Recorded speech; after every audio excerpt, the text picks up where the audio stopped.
I didn't go into that year-end meeting expecting applause. I went in expecting fairness. I'd been with the company a little over 6 years. Not flashy years. No viral wins. Just the kind where systems keep running, clients stay calm, and problems never quite reach the executive floor because someone handles them early. That someone was usually me. I wasn't naive about office politics. I knew who played golf with whom. I knew who laughed loudest during town halls. But I also believed, honestly believed, that merit still mattered when numbers were reviewed behind closed doors. That belief hadn't been tested. Not yet. The meeting room was quiet in that polished corporate way. Coffee cups aligned, laptops closed, HR seated slightly off to the side, notebooks ready but pens untouched. The VP of Operations stood at the front and smiled like he always did when he was about to read from a script. Merit bonuses reflect individual impact, he said.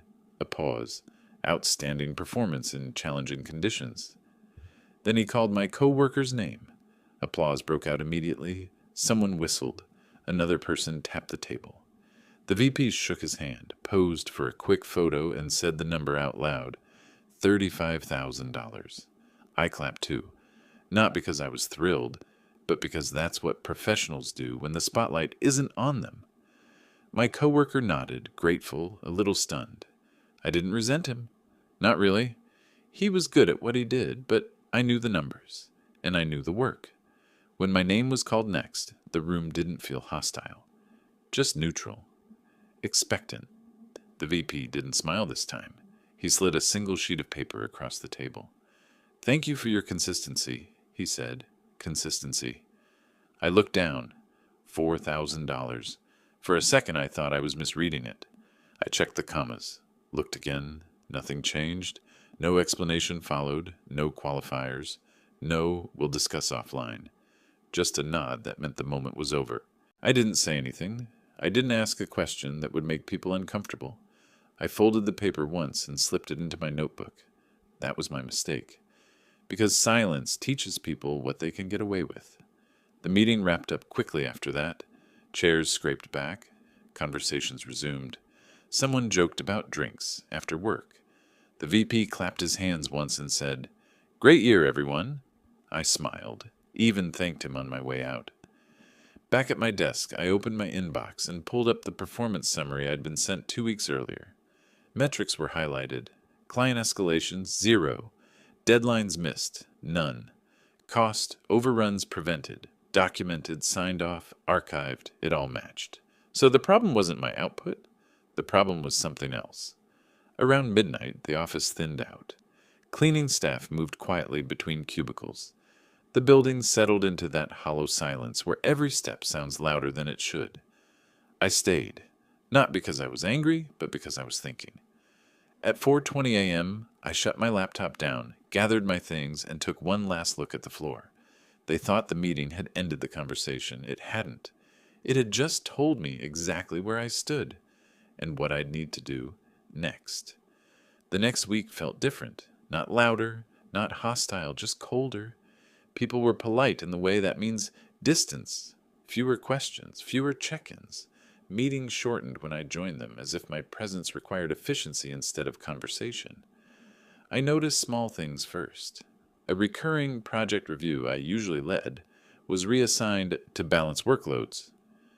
An external vendor CC list no longer included me by default. A planning call moved 30 minutes earlier without notice, just enough that I joined late and silent. None of it was dramatic. That was the point. I didn't confront anyone. I didn't sulk. I watched. At lunch on Tuesday, my coworker, the one with the $35,000 bonus, sat across from me in the break room. He looked uncomfortable, stirring soup that had gone untouched. "Hey," he said, "I heard about, I nodded. "You didn't do anything wrong." "I know," he said quickly. "But still, it's weird." We ate in silence for a minute. Then he added quieter, "They've been asking me questions about your accounts. Just surface stuff. Nothing bad." I thanked him and changed the subject. But that stuck. That afternoon, I pulled up my task history, not because I suspected sabotage, but because I wanted clarity. I made copies of timelines, approvals, and vendor communications, not to use, just to have. That night, I stayed light again. Around 11, the finance controller walked past my desk and paused. "Burning the midnight oil?" she asked. "Just cleaning things up," I said. She nodded. "Smart." Then she added, almost casually, "You'd be surprised how many things fall apart when the person who actually knows them stops touching them."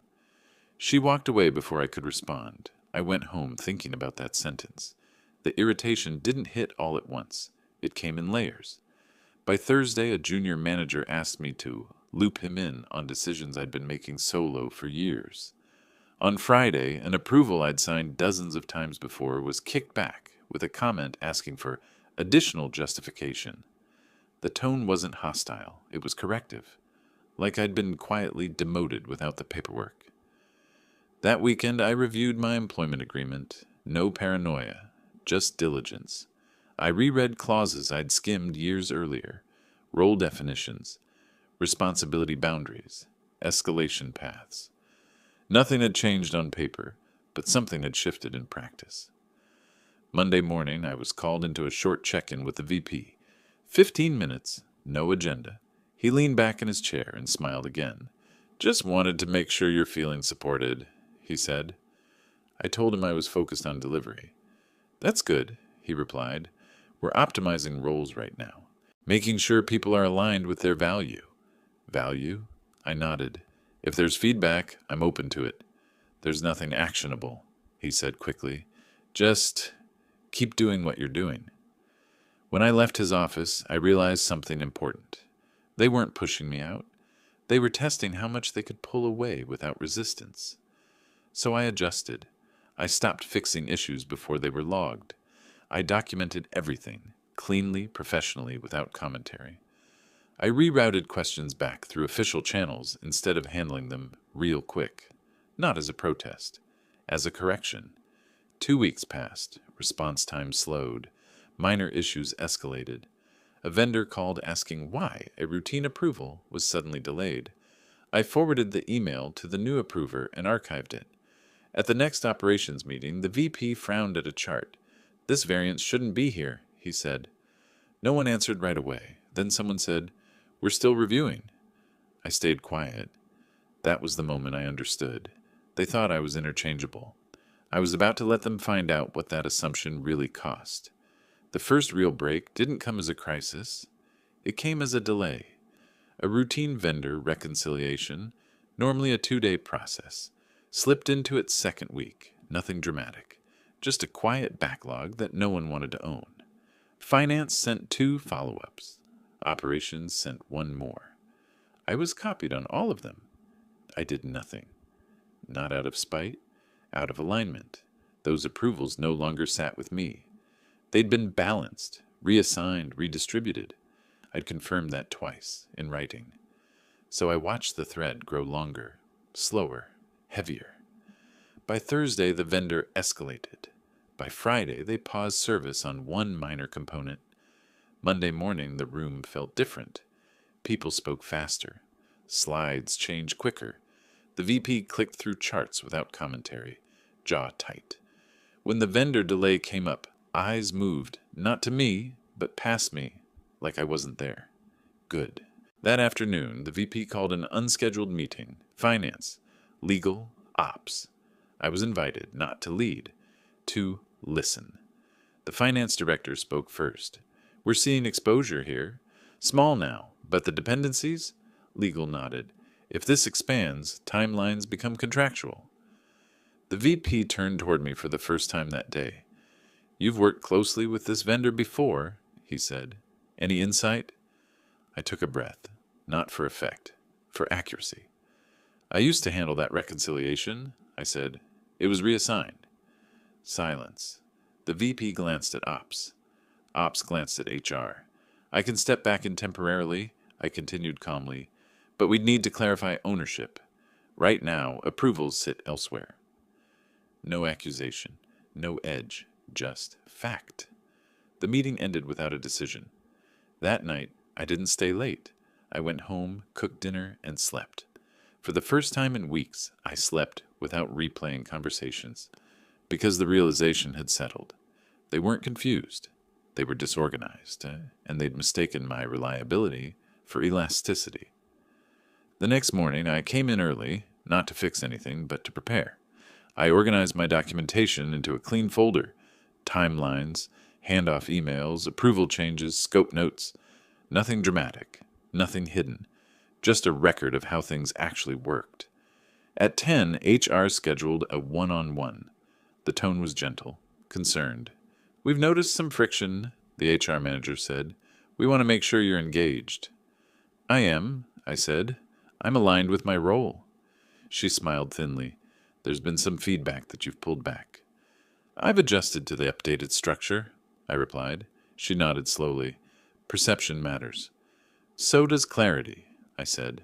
She wrote something down. That afternoon, the vendor pause escalated into a formal notice. Nothing catastrophic. Yet. But it carried a number. A small one. For now. Finance forwarded the notice to the executive chain. No one removed me from the thread. By Wednesday, the VP asked for a private conversation. This time, no smile. "We need to resolve this quickly," he said. "Can you take point again?" "Officially?" I asked. He hesitated. "We can discuss scope later." I shook my head once. Not dramatically. "I'm happy to help," I said, "but I won't do shadow work. Not again." He studied me like he was seeing me for the first time. That was the break, not in the system. In his expectation. He'd assumed I'd bend quietly, because I always had. Instead, I'd stopped. And now everything he'd taken for granted was visible, exposed, and very close to becoming expensive. By the time they realized the delay wasn't temporary, it was already embedded, not in one system, in several. The vendor pause triggered a cascade: missed refreshes, delayed reporting, small discrepancies that stacked just enough to attract attention without yet demanding emergency language. That was the danger zone. Finance hates surprises. Legal hates patterns. Executives hate questions they can't answer in one sentence. By Thursday morning, the CFO was on the thread. He didn't write much, just one line. "Why is this unresolved?" That single sentence changed the temperature. A meeting was scheduled for noon. Mandatory. Cameras on. The VP joined early, adjusting his tie in the reflection of his black screen. Ops was already there, flipping through notes too fast. HR sat silent, hands folded. I joined on time. The CFO came in last. "Walk me through this," he said without greeting anyone. "Start at the beginning." People spoke carefully. Handoffs, realignments, coverage gaps. Everyone owned a piece, but not the center. Eventually, the CFO looked directly at me. "You handled this previously," he said, not a question. "Yes," I replied, until the role was adjusted. "When?" I shared my screen. Dates, emails, approved changes. Nothing editorial, just sequence. The VP cleared his throat. "We were optimizing." The CFO raised a hand. "I'm not asking why. I'm asking where accountability moved." Silence again. Ops finally spoke. "It was distributed." "To whom?" the CFO asked. No answer came quickly. That was when the number landed. Finance pulled up the projection, still small enough to manage, large enough to hurt. Real money. Real exposure. The CFO leaned back. "Is there a reason?" he said slowly. The person with the full history was sidelined without a replacement plan. The VP tried to answer. Tried. It didn't land. By the end of the meeting, decisions were made without ceremony. Ownership was clarified, temporarily, and I was asked, formally this time, to step back in until things stabilized. I agreed, but not without terms. Scope defined. Authority explicit. Decisions documented. No favors, no ambiguity. It took 12 days to unwind the backlog. 12 long, visible days. Every approval went through me. Every question came to me. Every update carried my name again. People noticed. So did the numbers. When the final reconciliation closed, the CFO sent a short message to the group. Resolved. Good work. Then separately to me. Stop by my office tomorrow. The VP avoided eye contact for the rest of the day. The next morning, I sat across from the CFO. He didn't waste time. You were under-leveled, he said, and under-recognized. I didn't respond. He continued. We're correcting that. A pause. Your bonus will be adjusted. I nodded. Calm. But, he added, some damage can't be reversed. I understood exactly what he meant. The system was fixed. The structure was corrected. But the trust? That had already burned. When I left his office, HR was waiting with updated paperwork, new title, expanded scope, retroactive compensation review, all very clean, very professional, and very late. Because by the time the chaos settled, I was already planning my exit. I didn't resign that day. I didn't announce anything at all. That's the part people usually expect to be dramatic. It wasn't. I took the revised contract home and read it slowly at my kitchen table. The way you read something when you're no longer deciding if, only how cleanly. The title was right. The scope made sense. The adjusted bonus closed the gap they should have never opened. But it didn't change the memory. I remembered the meeting room, the folded paper, the way consistency had been used instead of impact. You don't unhear that. I signed the paperwork anyway. Not out of gratitude, out of timing. Over the next 6 weeks, I did exactly what they'd always expected. Only this time, I did it deliberately. I documented systems properly. I trained 2 people instead of 1. I built redundancies so no single role could be quietly stripped and ignored again. Not to help them, to close the loop. During that time, I took 2 calls after hours, quiet ones, former contacts, people who'd noticed delays, then fixes, then stability again. They asked careful questions. I gave careful answers. When the offer came, it didn't try to impress me with flattery. Just clarity, defined authority, defined compensation, defined respect. I gave notice on a Tuesday morning. No speech, no accusations. The VP looked surprised anyway. I thought things were better now, he said. They are, I replied. Just not for me. HR asked if there was anything they could do. There was, I said, earlier. My last day ended the same way my worst one had, quietly. I packed a single box, shut down my laptop, took the stairs instead of the elevator. At 4:20 p.m., I walked out of the building for the last time. The timing wasn't symbolic, it was symmetrical. Weeks later, I heard they split my old responsibilities across 3 roles. None of them stayed long. The work wasn't hard, but it demanded attention, judgment, and memory. Those aren't interchangeable. I'm in a different office now. Smaller team, less noise, more precision. No applause, no ceremonies. Just work that's seen and paid for what it is. People think revenge has to be loud.